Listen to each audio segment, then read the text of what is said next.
Hello, my name is France Fournier, and I am the President and CEO of the Oakville Chamber of Commerce. Welcome to the RBC Economic Outlook. We're pleased today to bring you the latest perspectives on global, national, and regional economic forecasts. We're honored to have with us today three individuals recognized as leading experts in their respective fields. Don Desjardins, Vice President and Deputy Chief Economist, RBC Royal Bank. Dr. Janet Morrison, President and Vice Chancellor, Sheridan College, and Sean Simpson, Senior Vice President, IPSOS. Following their keynote address, Christy Henderson, Managing Partner and CEO of Henderson Partners, will lead a panel discussion. Before we begin, I would like to take a moment to thank our very generous partners, RBC Royal Bank, Sheridan College, and Henderson Partners. Let's get started with what is sure to be a very engaging and informative discussion. And now I'd like to introduce and welcome Peter Choma, Vice President, Commercial Banking, RBC. Thank you for the introduction, Franz, and congratulations on your new appointment as President and CEO of the Oakville Chamber. I know you're going to do a fabulous job. RBC Royal Bank is a proud member and partner of the Oakville Chamber of Commerce. Over the past 12 years, the RBC Economic Outlook has become a signature event, providing the Oakville business community with expert perspective on economic forecasts. This year, we have the privilege of featuring three keynote speakers, followed by a panel discussion moderated by Christy Henderson, Managing Partner and CEO of Henderson Partners. Leading off the keynotes this morning is RBC Vice President and Deputy Chief Economist, Don Desjardins. Don joined the RBC Economics team in January 2006. She's a key contributor to the macroeconomic forecast for Canada and the United States, and is part of the team that is responsible for interest rate forecasts for both countries. Don delivers economic analysis to RBC clients through a variety of publications and presentations. She's often interviewed by media from across North America to discuss developments in the economy and financial markets. Prior to joining RBC, Don worked as a reporter for Bloomberg Financial News in Toronto, covering the Canadian bond and currency markets, and was the Canadian bond market strategist for a major U.S. bank for 10 years. She's a graduate of the University of Toronto. We are thrilled to welcome Dr. Janet Morrison. Dr. Janet Morrison was named the Sheridan's 8th President and Vice Chancellor in June 2018. Prior to her appointments, Janet spent 17 years at York University, most recently serving as Vice Provost students. Having worked in the post-secondary sector for 25 years, Janet remains passionate about student success and community engagement. She served as a staff representative on York's Board of Governors, and in 2010 was awarded York University's President Leadership Award. An active volunteer, Janet is the former chair of the Board of Trustees at Holland Bloorview Kids Rehabilitation Hospital, and previously chaired the Board of Directors for the Children Aid Society in Toronto. Once again, we are very pleased to welcome Sean Simpson to the stage. Sean joined Ipsos Reid following his studies at Wilfrid Laurier University, where he completed both a bachelor's and a master's degree in political science. He leads Ipsos Reid's public opinion polling in Canada, collaborating with clients and directing research studies on a wide variety of topics, including political behavior, policy research, social, and consumer trends. His research focuses on reputation, issue management, strategic communications, and polling for public release. So with that, and on behalf of all of the RBC businesses here today, as well as the Oakville Chamber of Commerce, please join me in welcoming Don Desjardins. Thank you, Peter, and thanks to everyone who's joined us today to talk about the outlook for 2022. Sometimes it's hard to even say that year. It's been the most incredible 2-year period, of course, of our lives. That global pandemic kicking off in 2020 and causing the massive global recession. Ever since that time, of course, we have been seeing an economy that's moving in fits and starts, each wave impacting our momentum. And of course, most recently, Omicron, creating another detour for the recovery. Though we expect this time around, it will be a more moderate impact in terms of the overall economic growth scenario. And we do think that even though we will probably start softer in 2022, we will in fact make up ground as the year progresses. Now on this first slide, it's just to set the context for the world we're living in. You can see that world economic growth in 2021 was tracking a very robust rate, almost 6% growth last year, of course, helped along by a lot of government support as well as very low interest rates. And we're anticipating that 2022 will also be a pretty good year for economic growth, coming in at close to 5% this year. But I have to say, this is far from assured. We have a lot of supply chain disruptions. We've got rising price pressures. And of course, there's always the prospect that there will be more bouts of infections and restrictions. And that means that uncertainty about the global economic outlook remains extraordinarily high. And that's keeping the risks, of course, also much higher than normal. Now, when we think about what's happening in the economy overall, and one of the biggest topics in terms of economics right now is inflation. Inflation has become a significant worry really across the globe. The major economies we look at, Canada, the US, the Euro area, and the UK, we have seen inflation rise at the fastest pace in decades. Now, some of that upward pressure on prices will ease as 2022 proceeds, but we still think we're going to be living in a world over the next year or two in which inflation remains higher than it was before the pandemic. And it's not only cause, looking at inflation from the perspective of consumers, businesses, but central banks have also really tuned into, as one would expect, this sharp rise in inflation. And they are talking about now starting to pare back some of that very extraordinary monetary policy stimulus that's in place. Now, this is happening in Canada, the UK, and the US in particular, where they've already started to make some adjustments to non-traditional policy measures. They're scaling those back. The Bank of England got out ahead of the crowd and in late 2021, in fact, also raised their policy rate. And we're likely to see all three of these central banks actually increase policy rates as we go through 2022. In fact, there's some potential that even tomorrow, the Bank of Canada could raise its policy rate. Now, if we look at the next slide, we're looking at Canada in particular. Now, for Canada, the economic recovery has also been bumpy. You'll recall that initial liftoff from recession. It was very strong, but of course, the momentum stalled in the spring of 2021 when we had those very strict lockdown measures put in place. The most recent surge in Omicron infections has seen some of those restrictions reinstituted, but it seems likely to us that they are going to be in place for a shorter period of time. And that means that this hit to our economy won't be as severe, certainly as it was last spring, when in fact we saw the economy contract. Now, by our calculations, our economy fully recovered all of its pandemic-related losses at the end of last year. And now when we think about our entrance into 2022, when we think of these restrictions, plus the supply chain disruptions, labor shortages, and rising input costs, we think that the first quarter of 2022 will probably prove much slower in terms of economic growth than we've seen in recent quarters. But similar to past waves, and as I've said, we think it will be less in duration and in depth in terms of the downturn.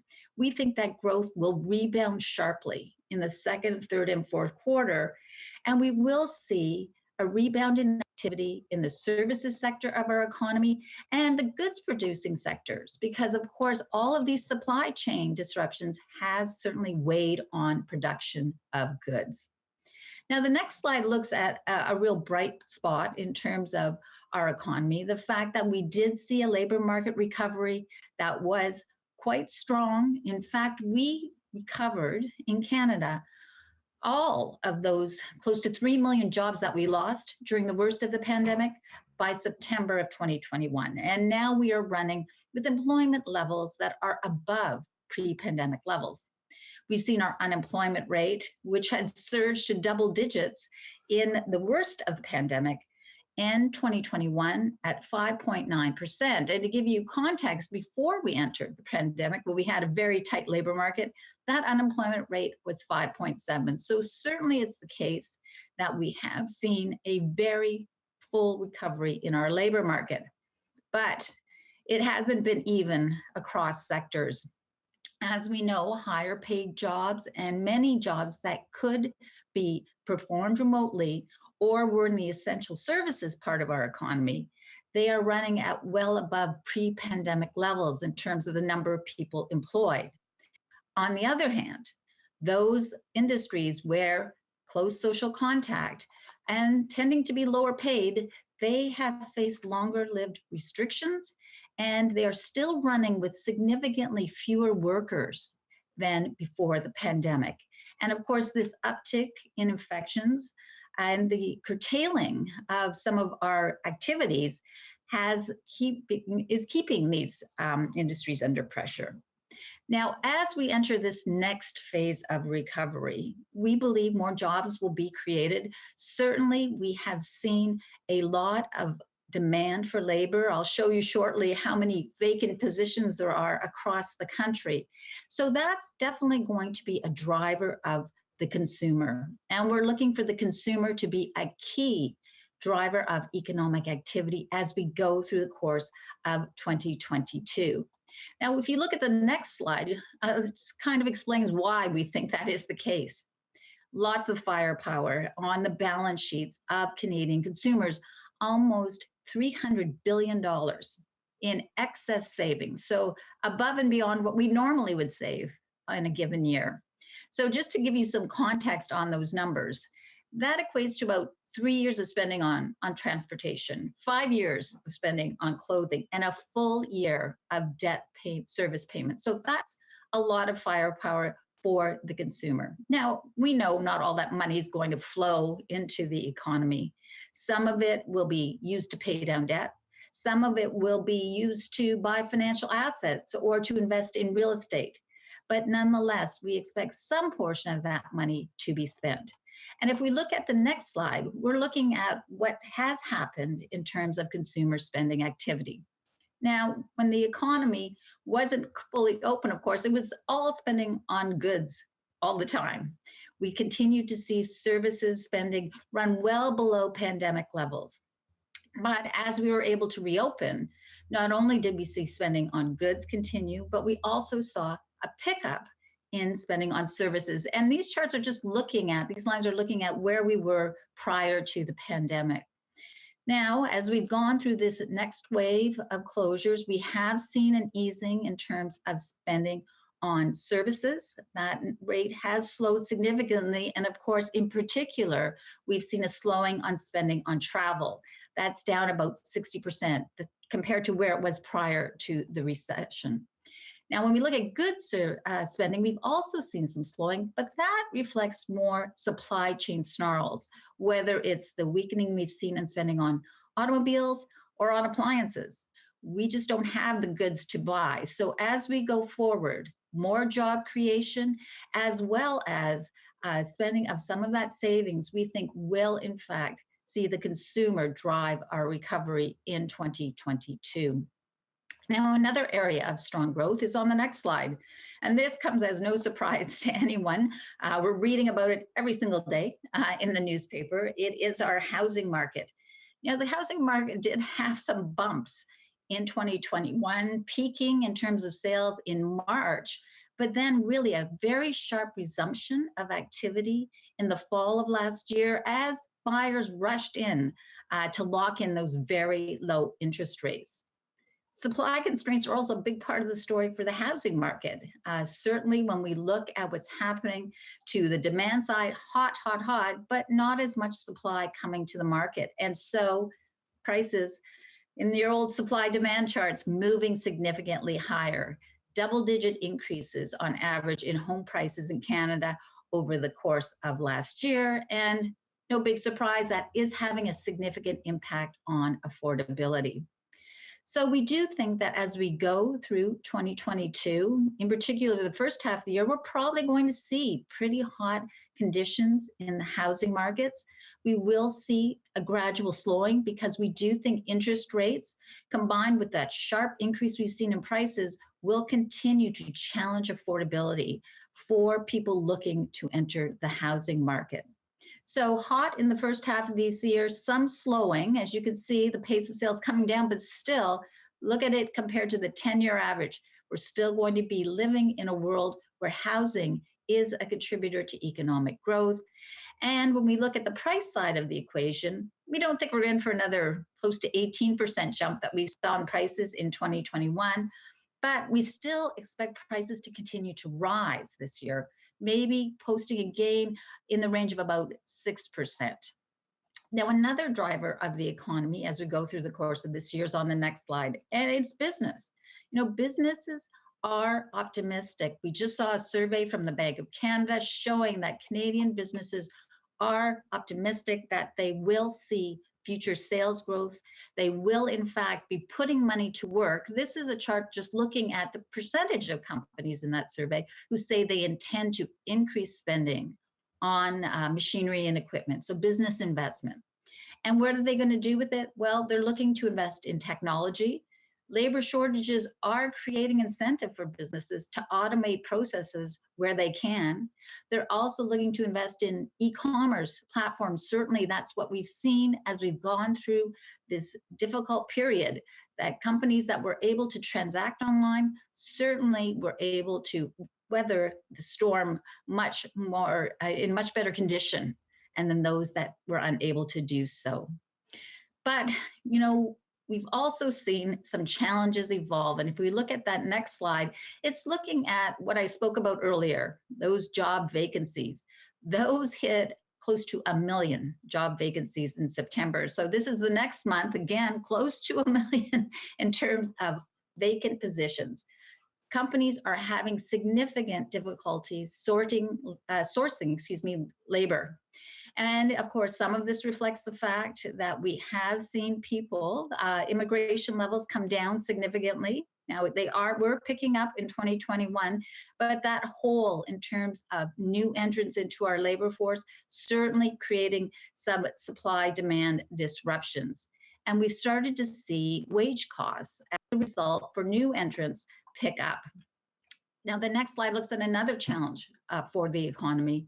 And I put it in the context of something that's easily identifiable, the fact that we have seen auto production come down so significantly because of producers unable to get chips to put into those automobiles.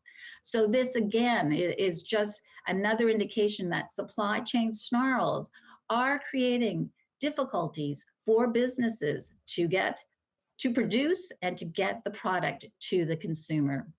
The next slide, looking at one final challenge, and of course, this is the fact that we have seen commodity prices during this reopening come under significant upward pressure. So for companies looking at all of these challenges, all this upward pressure being put on their prices and looking to increase prices as they have to recover some of these higher costs.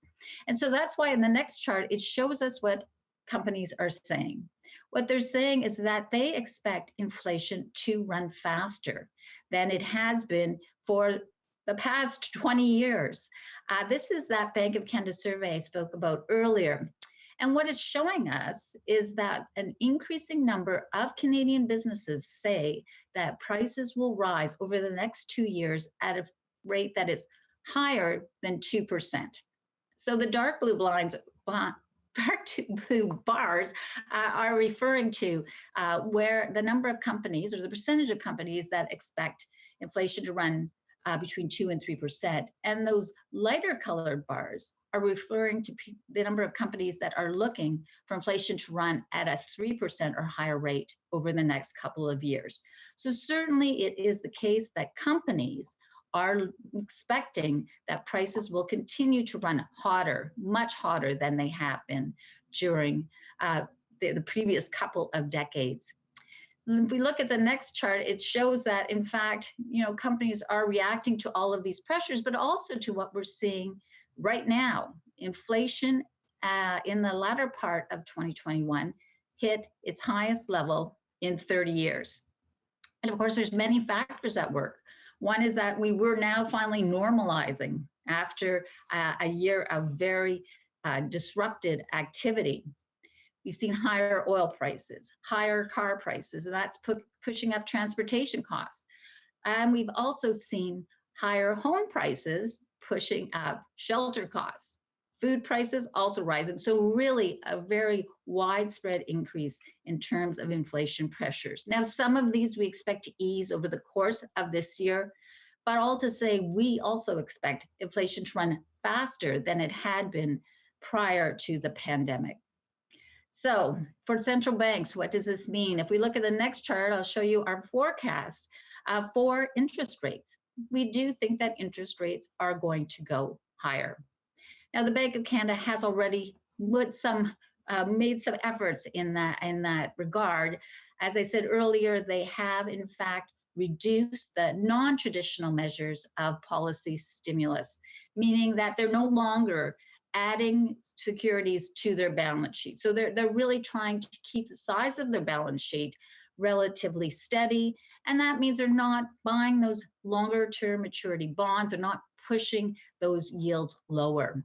The next step will be raising their policy rate. And we think that they're likely to remain on hold this week. We think they're probably going to wait till a little bit later before they initialize policy rate increases. But again, it's not a done deal, and they could do a rate hike tomorrow based on the fact that our labor market has been so tight and inflation, as I say, has risen significantly. But we think that the Omicron risks in the near term will keep them holding back on that rate increase in the very near term. All to say, we do think interest rates will go up over the course of 2022. We have them rising by 75 basis points, so moving the rate to 1% by the end of this year. Now, we've already seen a jump in term interest rates because markets are already factoring in these higher rates from the central bank. Now, just to give you some context, and the chart I think shows us that even if they do move to 1% this year, it's still going to be below where we were prior to the pandemic. So still stimulative policy compared to when we entered this crisis. But we do think that if we continue to see the economy grow, inflation remain above where it was prior to the pandemic, we'll get back to that 1.75% policy rate by the end of 2023. Well, finally, just to look at the Canadian dollar, we do think the Canadian dollar will hold around current levels as we make our way through the course of this year, backed by higher oil prices and the fact that the Bank of Canada will be raising its policy rate. But as we go through 2023, we'll see oil prices stabilize. We think the US Federal Reserve raise rates more aggressively than the Bank of Canada, and that will take a little bit off our currency. So moving from about 79 cents to about 76 cents. Well, to sum up, the recovery is underway. It's uneven across areas of the economy, whether it's on a sectoral basis or a regional basis. And we continue to operate in a very uncertain environment.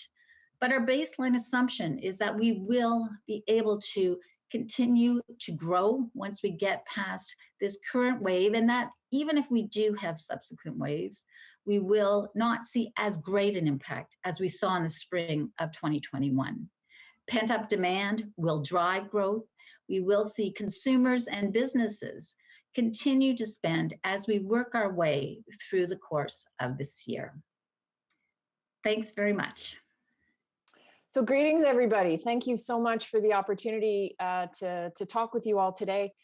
Sheridan has been a member of the Oakville Chamber of Commerce for many years, and we've been a proud part of the Oakville community since the early 1970s.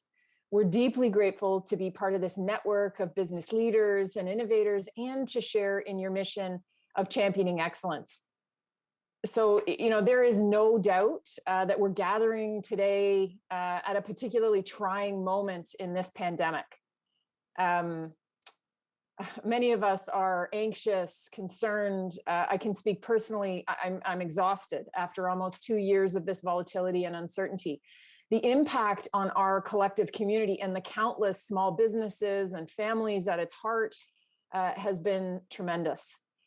Today, I'd like to focus on the opportunities that lay before us, though, and the role that an educational institution like Sheridan can and will play in helping the local business community chart a positive path forward. The power of education to unlock people's potential will be key in developing and supporting the post-pandemic workforce in Canada, and we know globally. In response to that, Sheridan will continue on its quest to trailblaze a different kind of learning experience, one that research shows graduates will need in order to adapt, to lead, and to thrive in future workplaces. I'll also share with you a bit about how we're stepping up to partner with our community on applied research and reskilling initiatives to support industry innovation at this critical and very challenging time. Can we see the next slide, please? So a report by the World Economic Forum, charting out the top 5 skills required by 2025, talked about what would be needed to thrive in an era of disruption. And certainly, I think everybody would agree that's where we're at.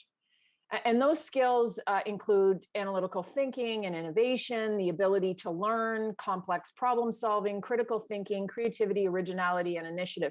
This isn't new. We've seen this coming for quite some time. They're also not skills that most people are born with. They're not innate, they're not natural talents, divine to a chosen few. They can and they must be taught. They need to be practiced, they need to be nurtured, and then they need to be reinforced or emphasized. These are higher order thinking skills, and they're considered key to success in any fields in the future.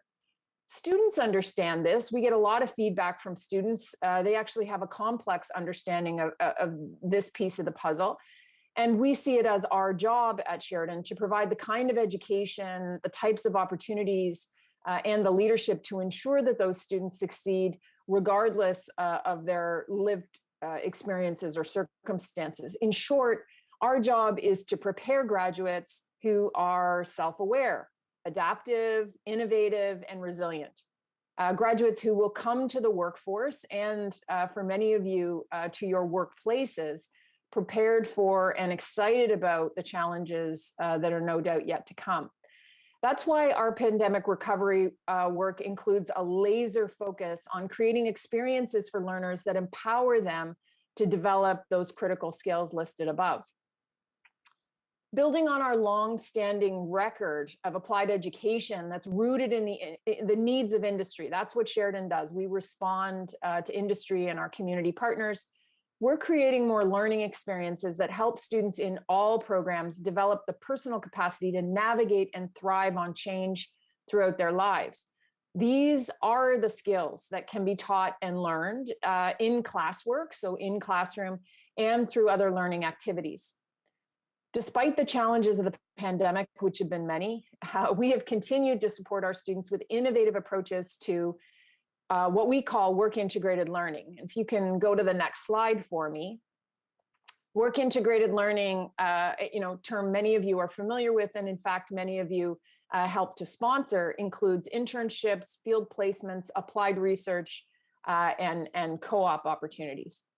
Sheridan was recently recognized by Colleges and Institutes Canada for our trailblazing virtual internship innovation accelerator program, which was launched in 2020. Over the past 2 years, that program has seen over 260 students apply their ingenuity to support local community and business partners with innovative ideas to enhance their operations. This year's participants came up with, for example, an app that connects Black mentors and mentees, a training program for at-risk youth, and a social platform to help people living with disabilities with their job search, just to name a few. Our commitment to nurturing our students' ability to confront obstacles, navigate complexity, and embrace change also extends to how we're reimagining classroom learning. We're developing and mapping out learning opportunities within each of our facilities and faculties to ensure that every student has an opportunity to develop critical thinking, problem solving, and self-reflection skills that enrich the knowledge they gain in the classroom and sets them apart when they graduate. Put simply, we are rising to the moment, faculty, staff, leaders across Sheridan, by taking the lead in reimagining post-secondary education. We know that better is coming, and a Sheridan education will empower our learners to step into the workforce with confidence. I want to talk a little bit about reskilling and micro-credentials. If we can go to the next slide, please.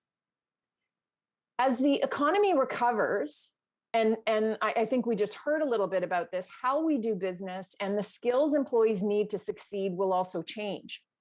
Jobs in sectors like healthcare, technology, and automation and manufacturing are increasingly in demand. The immense social justice reckoning of the past 2 years also demands strong competencies in building and nurturing inclusive workplaces. Post-secondary education will play an essential role in preparing these workers. A critical step is to work closely with local industry to help their workforce learn new skills as the technology and market demand changes. In 2019, Sheridan reaffirmed our commitment to work even more tightly with industry in our 5-year strategic plan.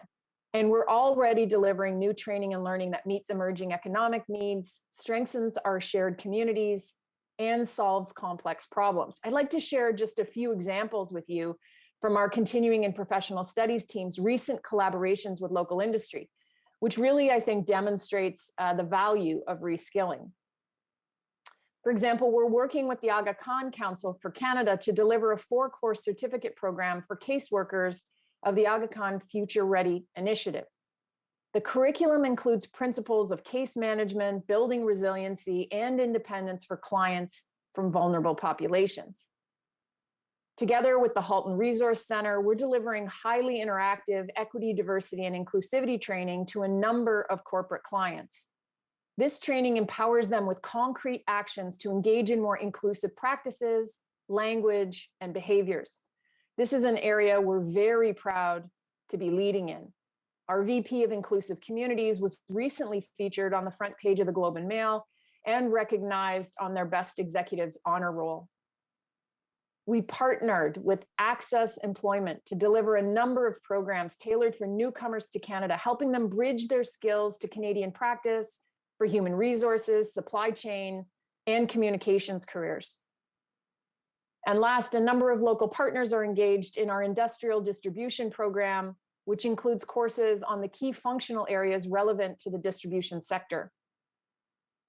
Recognizing the need for nimble, high-quality training that helps graduates upgrade their skills within a short time frame, we've also launched a number of micro-credentials during the pandemic, and more are on the horizon.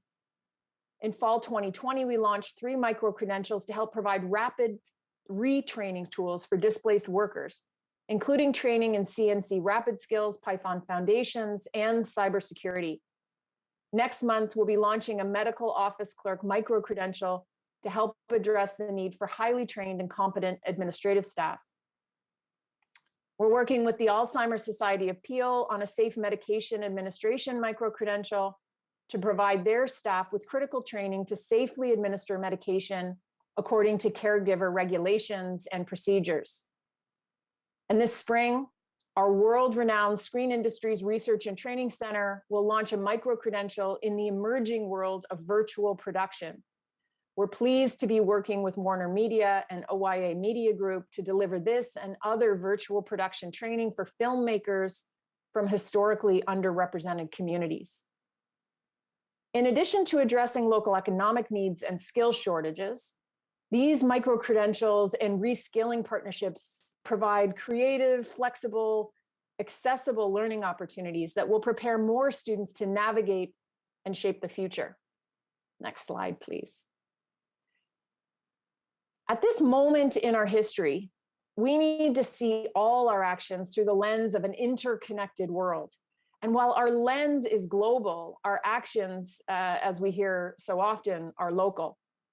While we've long been trusted collaborators for the hundreds of local industry partners who work with Sheridan each year, the pandemic has truly highlighted the value that our research and entrepreneurship centers and faculties provide to communities like Oakville. Despite the pandemic, research activity has boomed at Sheridan in 2020, 2021, as our community sought our expertise and access to talent and specialized equipment. External funding increased by 45% from the previous year. The number of overall projects went up, and more faculty and students were engaged. I'm proud to share that in 2021, over 2,000 students were involved in applied research as part of their studies. Let me give you a couple of examples that rose out of these pandemic partnerships.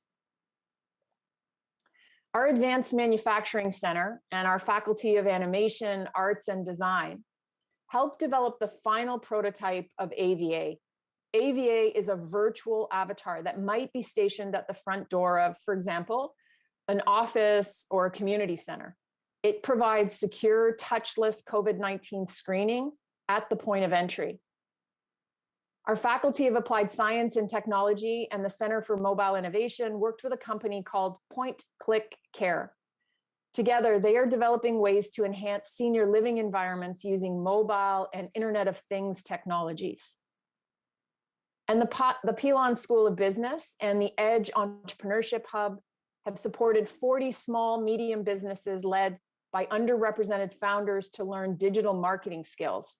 These are small businesses that were hard hit during the pandemic or were born from it, in fact. And the founders are using these digital marketing skills to support their post-pandemic recovery. Next slide, please. Throughout the pandemic, the Edge Entrepreneurship Hub has provided nearly 250 budding entrepreneurs with co-working space, mentorship, and a community as they grow and develop their business or social enterprise. As our community and industry partners navigate the real-world challenges of pandemic recovery, they can continue to rely on the leadership, expertise, and creativity available through our applied research at Sheridan to develop innovative and sustainable solutions. Just in closing, which the last slide will help do, our economy's ability to recover from the challenges of the pandemic and our potential to rebuild with confidence hinges on the ability of our local industry and community partners to innovate, to reskill, and to take bold risks to thrive in a new and volatile economic landscape.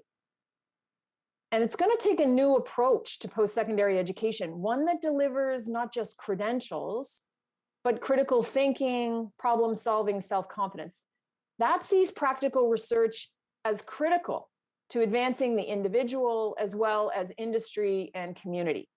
Innovation is in our DNA at Sheridan. Over our history, we've launched some of the first credentials in animation, athletic therapy, cybersecurity. We are the destination of choice for undergraduate degrees, upskilling real-world practical education, and reskilling workers to be ready for the future. Please know, Oakville, we are here to support you in the months and years ahead so that you too can step into the future of work with ambition and confidence. Thank you for the opportunity to be here today. Hello, everybody. It's great to be with you again this year. I was going to say I'm feeling a bit stuck in a shampoo commercial, lather, rinse, repeat, but clearly that's not my problem, so I'll use a different metaphor instead. I feel like Bill Murray, but it's not Groundhog Day, it's Groundhog Year. And I think that's how a lot of Canadians are feeling. So we'll jump right into it. If we look at the next slide, what we'll see is the proportion of Canadians who believe that Canada is heading in the right direction, that we're on the right track. And you can see that it's a minority, 47% as of the end of Q4 last year. I suspect that our Q1 figures would be worse now that Omicron is of course fully upon us. But what we've seen little bumps around the time that the Trudeau government is elected, but it doesn't stay. It tends to wane, and Canadians are sort of stuck in this permanent malaise where they're now struggling to see the light at the end of the tunnel with Omicron upon us. And on the next slide, we'll look at the top issues that are concerning Canadians. And the one thing about Omicron that's quite interesting is that COVID is no longer the one issue that everybody's focused on. There are other issues now that are coming to the forefront.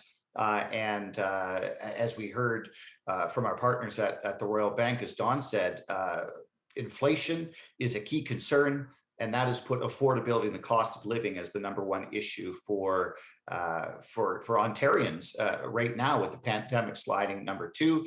Also in there, and Don touched on this, is housing. A decade, 2 decades ago, when we spoke about housing, what we were talking about was housing for those people who can't afford it, less privileged people, homeless people, etc. Now, when we talk about housing, we mean that I can afford a house, that my children will be able to afford a house. So very, very different sort of connotation to that now than it has been historically.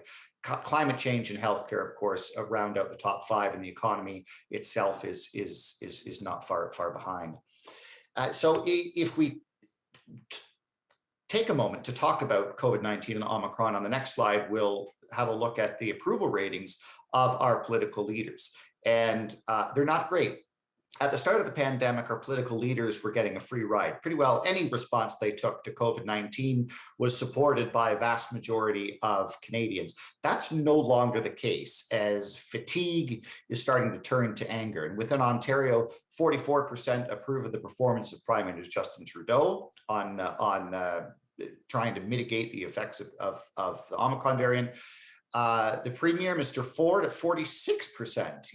I think a lot of times we criticize the Premier without maybe criticizing the Prime Minister, but in fact, Ontarians are saying that they see them pretty well in the same regard, with approval ratings well below 50%. Of course, we have an Ontario election coming up in the next couple of months.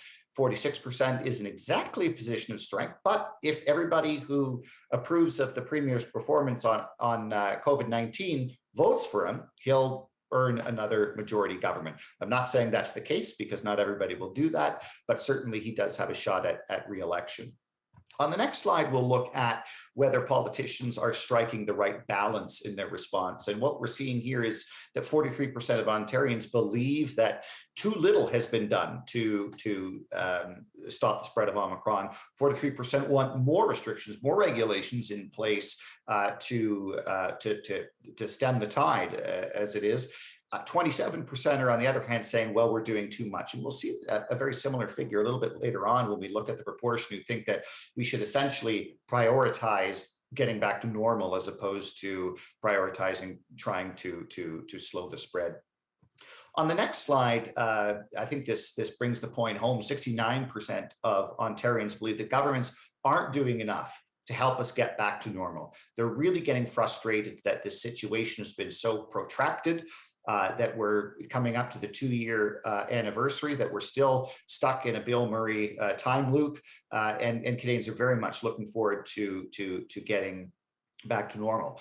Now, at the same time, 56%, so a smaller proportion, say that we should have more lockdowns. And in fact, the proportion who support lockdowns, the present one that we're in, is about 52%.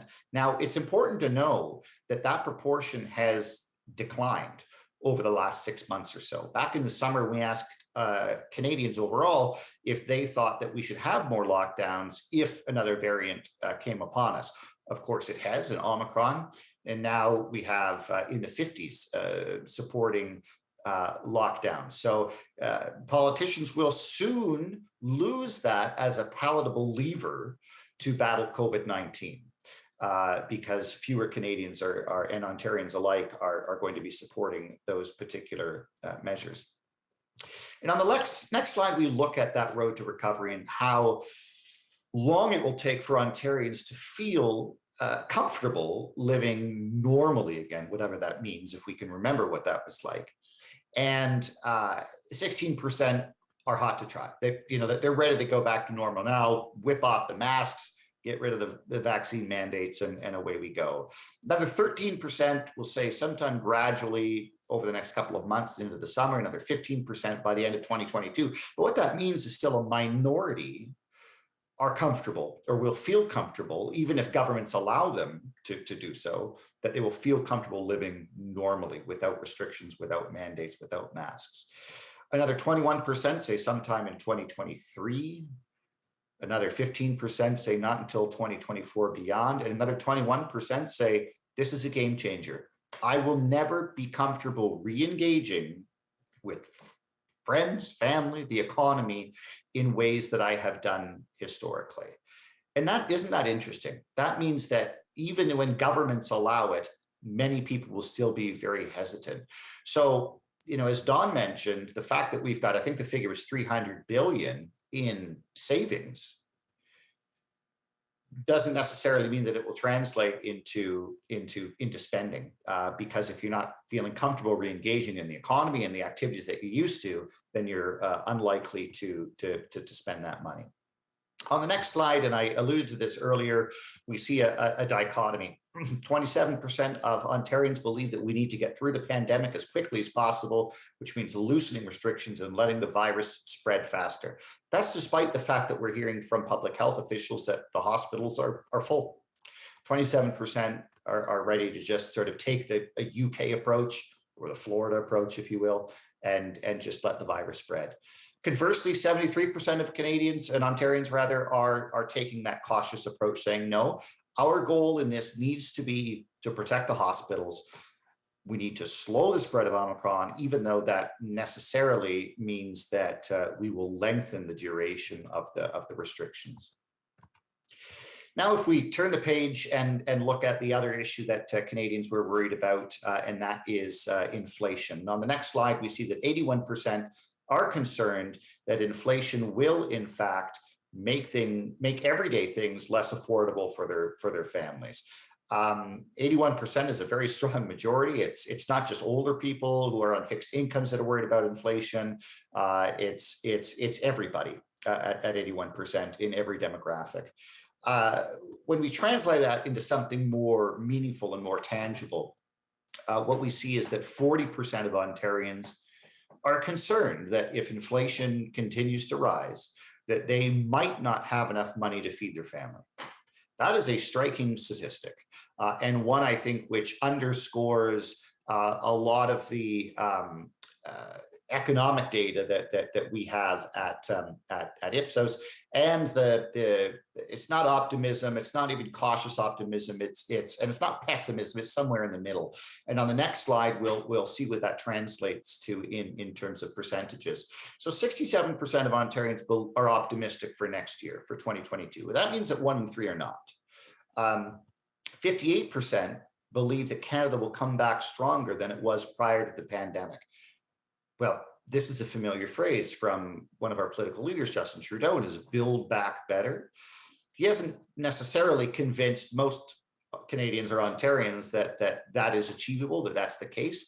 58% is a majority, but I wouldn't say it's a resounding figure. And so we still have some work to do to convince Ontarians that, you know, we can build back better, we can get to a pre-COVID state. It might look a little bit different, but that hopefully people in certain groups won't be left behind in that uneven recovery. On the next slide, I'd like to share with you, as I've done in previous years, an aggregate measure, and it's called the IPSOS Disruption Barometer. It is a political, social, economic, and financial measure that we merged together, and we can compare the Canadian results to what we find in the United States and what we find as a global average across about 25 countries where we do this particular research. And the first thing you'll notice is that the United States line looks sort of like someone who's in cardiac arrest. And the fluctuations there are unbelievable, where it dipped so significantly at the end of the Trump administration, rose incredibly after Biden was elected, and is now once again dropping precipitously.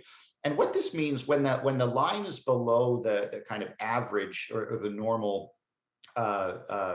horizontal axis in the middle of the slide, the conditions are negative. People are less optimistic about the economy, about the future finances, less approving of the political situation, and the context is ripe for disruption. So, for example, the Gilets jaunes protests that we saw.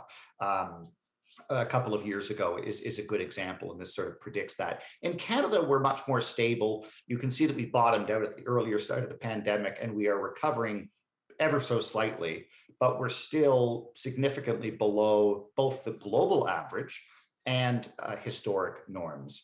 And if we look at some of the constituent components of the index on the next slide, the economy, of course, is a very significant part of that. The proportion of Ontarians who thought that the national and regional economies were in good shape dropped very quickly in Q1 of 2020, and they've only slightly rebounded. And what's interesting here is the juxtaposition between what Don was saying is the situation, which is, robust recovery. Of course, it's combined with inflation, but quite a strong recovery and prediction into next year. So what is the situation and how Canadians perceive the situation? And Canadians perceive that the economy is still worse than it was pre-pandemic. And interestingly, prior to the Great Recession of the last decade, those figures for the national economy in a normal period are typically in the 80s. Post-Great Recession, they were in the 60s, and now post-COVID, they seem to be in the 30s or 40s. So not a terrific assessment of the economic situation. And on the next slide, if we ask Canadians to do their own economic projection and to understand whether they expect the regional economy, so the provincial economy, to get better in the next 6 months, to improve, this is a little bit more of a seesaw. And this really ebbs and flows with the pandemic context. Back in the summer, where things were looking good, where maybe we were thinking that we were going to start putting the pandemic behind us, people were optimistic about the future of the economy. And now, and this is on a net basis, so we take those optimistic and subtract those pessimistic. And now, of course, in the latter half of last year, and Omicron is upon us, we're seeing that once again, people are returning to more of a neutral state, very unsure of whether or not things are going to improve or things are going to worsen. But I will leave with a little bit of a silver lining and on my last slide, because I'm very keen to get to the discussion that we're about to have. When it comes to their own personal financial situation, Canadians remain relatively optimistic. Much of the research that we did over the pandemic was to understand the impact of the pandemic on people's personal financial situation because of that K-shaped recovery. You had about 20% of the population for whom it was a net negative. You had about 30 or 40% of the population for whom it was a net positive, and everybody else was sort of impacted, not significantly one way or the other. And so overall, it has been a net positive for people's personal financial situation, I think in large part because of the extraordinary measures that the government's put in place to support people during these difficult times. And as a result, people generally have a little bit more money than they did because they're not spending it on other things. And we're seeing that overall, on a net basis, Ontarians are optimistic and they expect that their personal financial situation will improve. But we're a divided country. We're divided based on a K-shaped recovery. We're divided on what to do going forward. We just released polling with Global News. It said that 50% of Canadians want to throw the book at unvaccinated Canadians. The other 50% want to do their best to accommodate them. We're split on gender lines, men more likely than women to want to take a hard line. Younger people more likely than older people to say, no, we need to accommodate unvaccinated. We need to move beyond the pandemic. And there's on top of that regional divisions with Quebec, Atlantic Canada, and Saskatchewan, Manitoba on one side of the equation, BC, Alberta, and Ontario on the other side of the equation. It is a very difficult contextual period for Canadians. Our leaders are really, I think, doing their best, and Canadians acknowledge that, to try to get us through these difficult times. But Canadians are pretty well at their wits' ends, and they want to get back to normal, many of them as quickly as possible. The others, of course, are trying to balance healthcare concerns. I'll leave it there, and I'll look forward to the discussion. Thank you for joining us. Thank you to our panelists, Don, Sean, and Janet. Those presentations were excellent. And Sean, I was sort of feeling like life was like a game of snakes and ladders these days, but I like the Groundhog Day analogy better. It's perfect. My name is Christy Henderson. I'm managing partner of Henderson Partners, Chartered Professional Accountants here in Oakville. We are very proud longtime members of the Chamber and of the community. And I too want to add my congratulations to you, France, for your appointment to President and CEO. It's very exciting. It's my pleasure to welcome our panelists back for today's Q&A. We've put some questions together based on your presentations, and what I propose is I'll perhaps pose a question to one of you, and then if the others would like to sort of add their comments at the end, we'll try that out. So I guess my first question, and Dawn, I'll pose this to you. Certainly a major topic of conversation has been the housing market, and you touched on that, particularly with regard to affordable housing. Markets are frothy and emotions are high. So, what are your thoughts on how rising interest rates will disrupt the housing market? And I'd also love your comments on whether you think our nation's hottest real estate markets are materially overvalued. Well, I think when we think about rate increases and the vulnerability, it is the case that, when we look at households, asset values are also up significantly. But we do have we've had very rapid mortgage growth. So yes, this will have the potential over the next few years to reduce the number of people who will be in the housing market. We don't necessarily believe it will be sufficient to sort of tip us over into a very negative market situation. When we think about one of the key drivers, and we're going to see more of this, we think it has been supply. Definitely the case where there's not enough supply coming to the market, but we know that there's elevated level of housing starts. Some of those starts are going to be completed. So that supply side will come back into a better balance. So we do have the pace of sales coming down compared to where it was in that record year, 2021. And we do think that price gains will slow, and that slowing will continue. But again, not looking for sort of this interruption to the market because of these affordability strains. We know that there's going to continue to be strong demand, more and more immigrants coming to Canada, higher levels of people coming. So that's going to keep the demand side of the equation, relatively hot, but it's going to be more imbalanced than we've seen recently.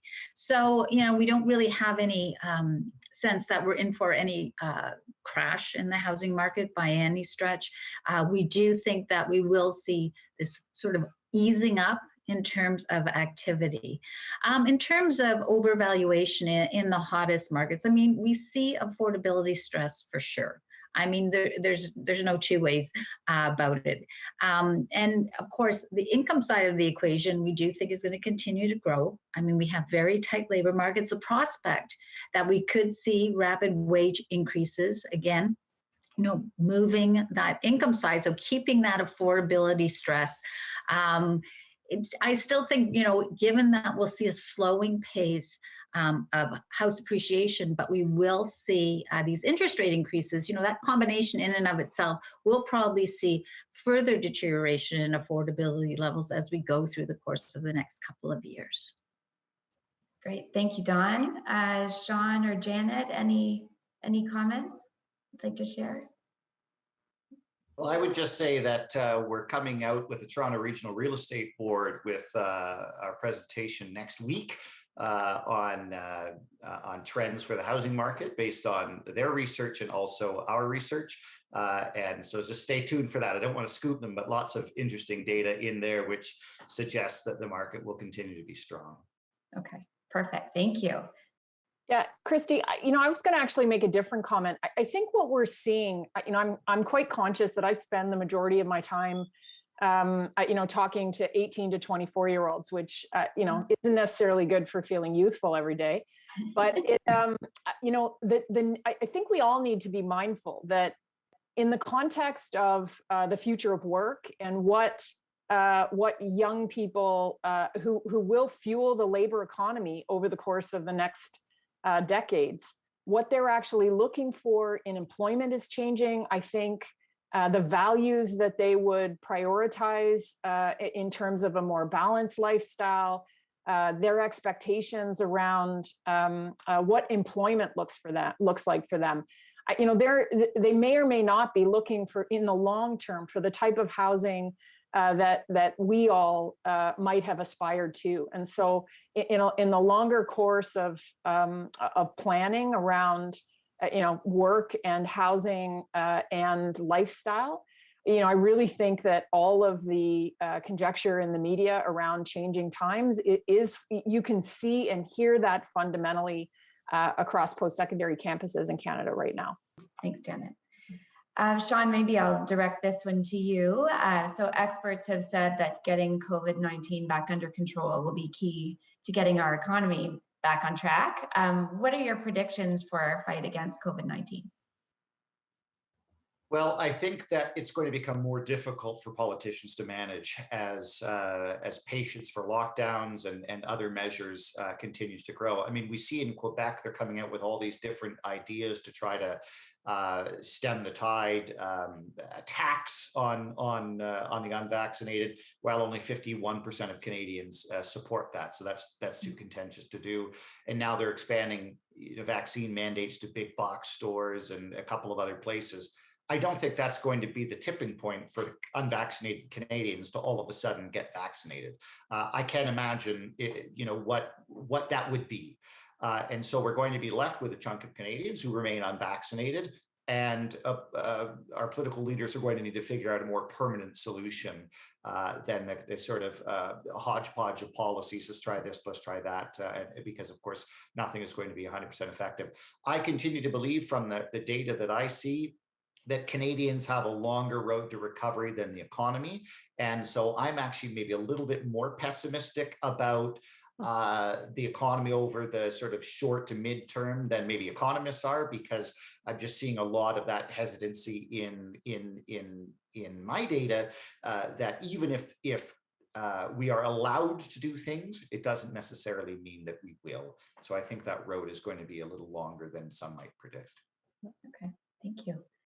Yeah, Sean, I'm curious, you alluded a little bit to this, but, what we continue to see and hear about, not just in students, but in my colleagues, is the parallel pandemic of negative mental health. And I know there's been lots of data out in the last week suggesting that, up to a third of folks in Ontario and a couple of other provinces to the west of us, the levels of anxiety and concern right now, I think whether that's driven by socioeconomic issues or by, just 2 years of such stress on the brain, I think we need to be really mindful of what that looks like. And as the pipeline for that talent, or for those, Ontarians, Canadians who are buying homes in the long run, we're very mindful. What we're doing in classrooms has to be supported by supports for things like positive mental health.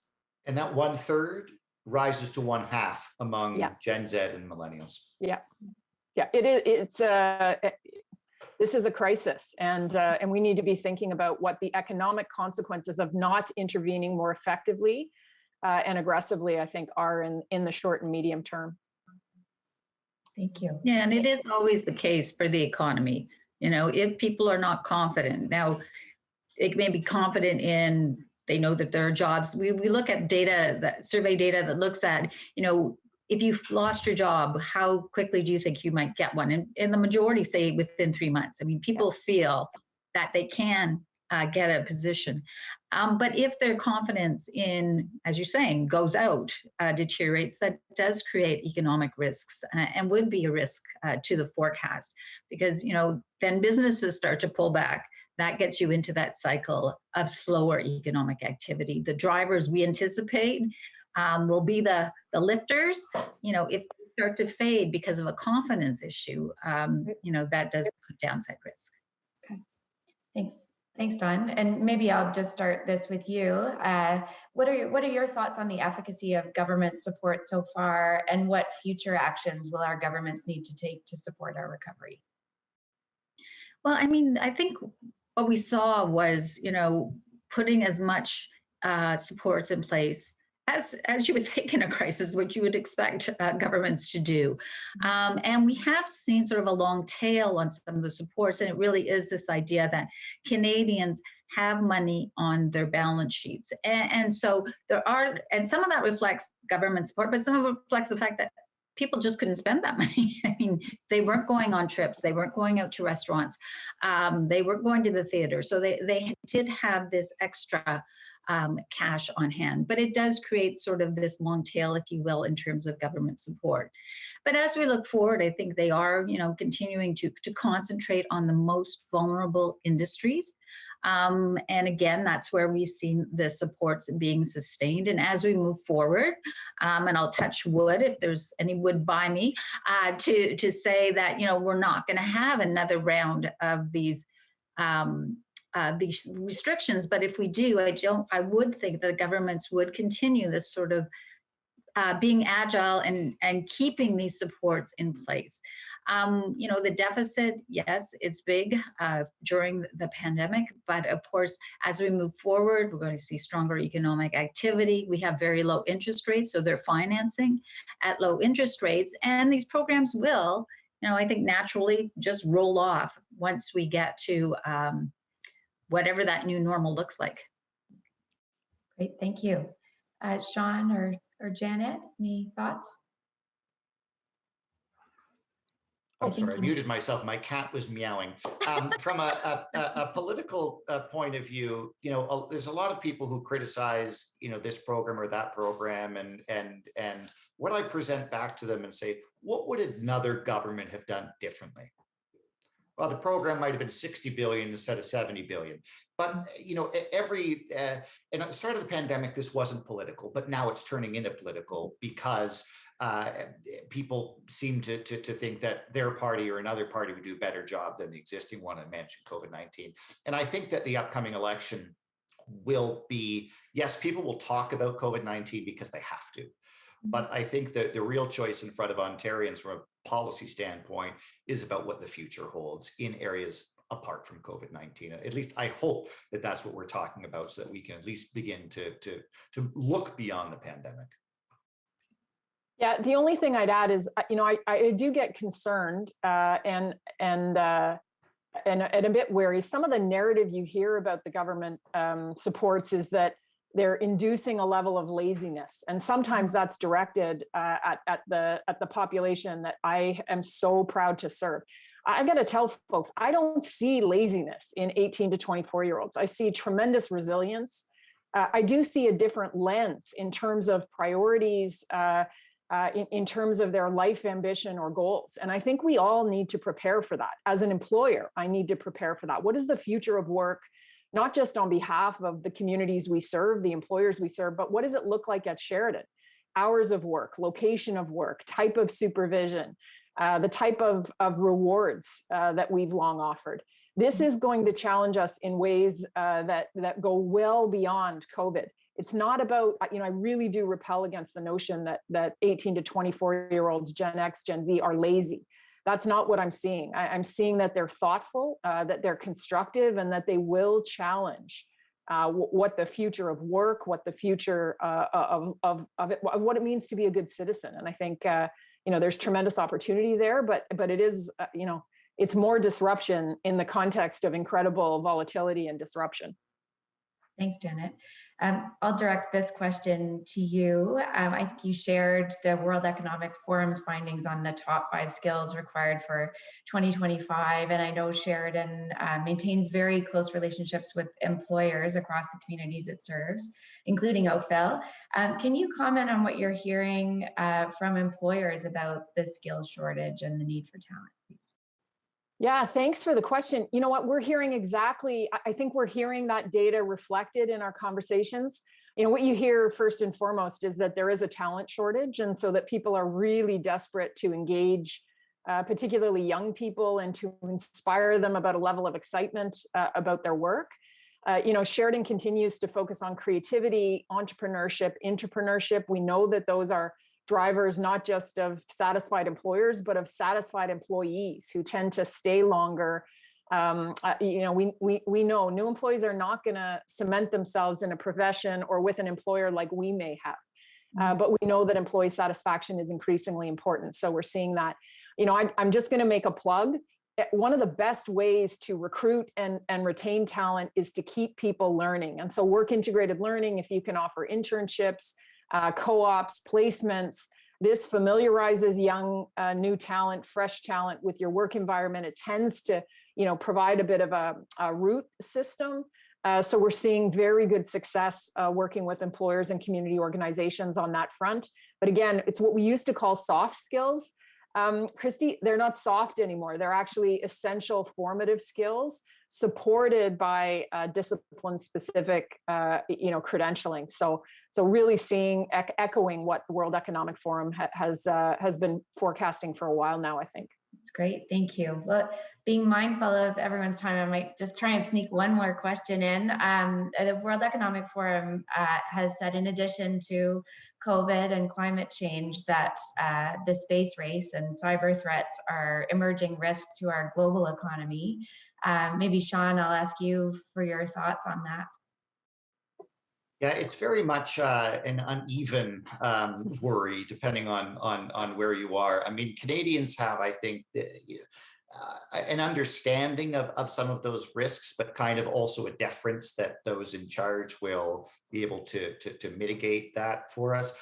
We do a lot of research for organizations like the Centre for International Governance Innovation, and what it's found is that many Canadians admit that they, for example, are using internet in ways that aren't safe, and I think they'll increasingly find that there are people out there that want to take advantage of them. So there's two different ways to go about trying to mitigate these risks. One is obviously with our leaders and policy, and the second is to just do a better job educating Canadians about the risks and how to protect themselves when they're just going about doing their daily routines online. Thanks. Dawn, any thoughts? No, I think that's exactly it. It's kind of like we had financial literacy and now it's sort of cyber literacy, right? It is, and getting that in early and late. When I think of my dad, for example, we're always talking about, not answering some of these spam emails, but it is the case. I think it is the literacy portion that we really lean into. I think that's the crux of it. Yeah, I just close by saying it's not new. It's evolving, it's emerging. It's like most of what we thought was new. Sheridan developed a cybersecurity degree many years ago, and it continues to be incredibly popular. This is a new field. Everything is about tech these days. So, I think increasingly an imperative both in school and beyond. Great.